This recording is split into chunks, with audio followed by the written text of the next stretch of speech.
Did he order the arresting of Imam Hussein? Yes, he did. But there is no clear evidence that he ordered the killing of Imam Hussein radiallahu anhu. So for this reason, they say that we cannot curse him, because we don't know. First, starting with not being a part of Islam to curse, like being a must or having reward from cursing someone. There's no reward in that. And second, we don't know, we're not sure whether was he the one who ordered or not. There's no evidence. So this is where we stay. This is clear, I think. Imam Hussein radiallahu anhu was present in the city of Medina. That's the city where he delivered his speeches. That was the city where the students got the right Islamic education under the instructions of Imam Hussein radiallahu anhu, the grandson of our beloved Prophet Muhammad sallallahu alaihi wasallam. There was an order from Yazid at that time, who was almost becoming the Khalifa. There was a promise between Muawiyah that it was going to be Hussein, one of the grandsons of Prophet ﷺ, the leader of the Ummah, but that promise was not fulfilled. Because Muawiyah radiallahu anhu promises Yazid the throne. And he says, my son, you will take over the charge of the Islamic Ummah. Now, another question arises here. Can someone tell to his own son or to any person that the throne is going to be yours or the government is going to be yours? Now, scholars, they say that yes, it is allowed in Islam to recommend someone to continue in the future. So I recommend as my successor such and such person to continue with the Khilafah. But the condition is, it has to be approved by the Muslim Ummah. When we say Muslim Ummah, the stakeholders of the Ummah. The stakeholders of the Ummah, they have to approve for that person to be. So it can be the proposal, but it has to be the acceptance of these stakeholders. Now, the situation was here. He was accepted in Syria. The Umayyads, they started getting very deep roots in Syria at that time. And because of the fear, he was accepted in so many other places too. Now, he took over Mecca, he took over Medina. Yazid took over Mecca, took over Medina. And of course Syria and those places around there. Now, Imam Hussein was against him becoming the Khalifa of the Ummah. Because he knew what kind of a person he was, and he wanted to stay with the justice. He was the grandson of Prophet ﷺ. He had a heavy weight in the community. And not just being the grandson of Prophet ﷺ, but he also had this weight because he is responsible for the future of the Ummah. Allah subhanahu wa ta'ala will ask him one day, will say, Ya Hussein, what have you done? You were alive during those years. What did you do? Did you take over? Did you suggest? Did you speak up? Were you against that? When you saw that an oppressive person is taking over the Muslim affairs, did you stand up for that? Or you just sat there quietly? So it is a responsibility first. So Imam Hussein did not agree with him.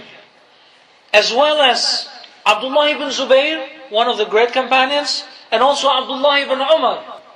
Abdullah ibn Umar was the son of Umar ibn al-Khattab. So these three people did not give the alliance to Yazid. Now what does it mean, giving alliance? Giving alliance means that you let that person, you let that Khalifa, that ruler to take over your affairs. And you agree and you obey that Khalifa. Brothers and sisters, in Islam, when it comes to a leader, one of the worst things that you do is to disobey the leader. One of the worst things you do is to start spreading rumors and to talk behind their back. When they would give the alliance, the pledge of the alliance, allegiance, they would say that we agree, you are our Emir, you are our leader, intaha al-mawdu'. Everything stopped there. So you let that person take over your affairs, that's it. There's no blah blah blah behind the back, or he did this, or trying to make that leader go down or putting down. No. If you disagree, you disagree from the beginning. But if you agree, then you must continue with that. Unless that leader is against the teachings of Allah and the tradition of Muhammad sallallahu alaihi wasallam. Unless he goes against the Sharia, then you have the right to be against that and to stand up and to speak up. But otherwise, you have to be obedient. Because you're the ones who chose that. After this, when Yazid understood that these three are not taking the bay'ah, they are not taking the alliance, then he decided to send some people in Medina and to try to convince. Then he sent another person, Marwan, to the governor of Medina to convince him to arrest Imam Hussein. At that moment, Imam Hussein radiallahu anhu hears about this.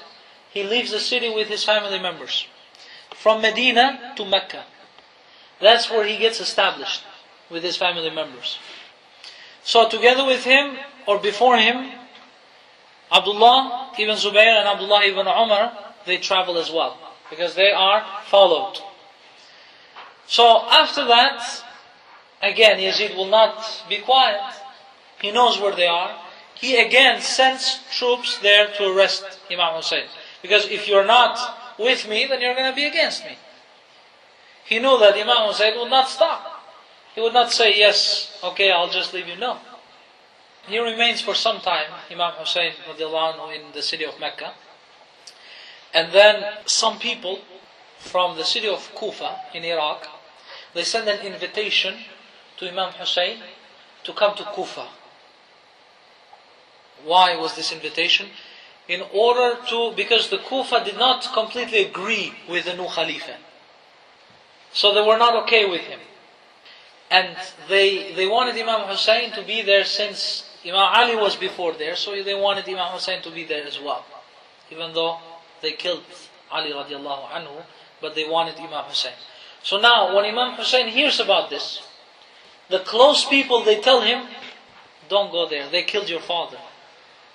They will kill you too. So don't go there. Close Sahabas of Rasulullah sallallahu alaihi wasallam advised him, don't go in the city of Kufa, period. He says, they're calling me for the haqq, for the truth. I am responsible for this. I have to take this journey. It was the year 60 of Hijrah of Rasulullah sallallahu alaihi wasallam. And it was 900 miles between the city of Mecca to the city of Kufa in Iraq. 900 miles. So he had to do this for weeks with his family members. They said, well, at least leave your family members behind. Go, you and some other people, but leave your family members behind. And the family members, they will not let him go by himself, so they would want to be with him. So he left with them. At that time, Imam Hussein radiallahu anhu sends his cousin called Muslim ibn Aqil. Muslim ibn Aqil. Important name. He was a cousin, very righteous person. Now in the city of Kufa at that time, there was a governor. And this governor hears words of the people that are saying that Imam Hussein is coming to our city. And he says, people, he says, don't create problems in this city. Those who will be against the king and those who will be against the rules and regulations, they will be punished. I will not do anything, he says, unless I see the problem. At this moment, right here in Kufa, when the governor was giving the speech, there was another person directly sent by Yazid to witness his words, what he was saying. So they hear his speech and they criticize him. They say, what is this? What is this way of talking?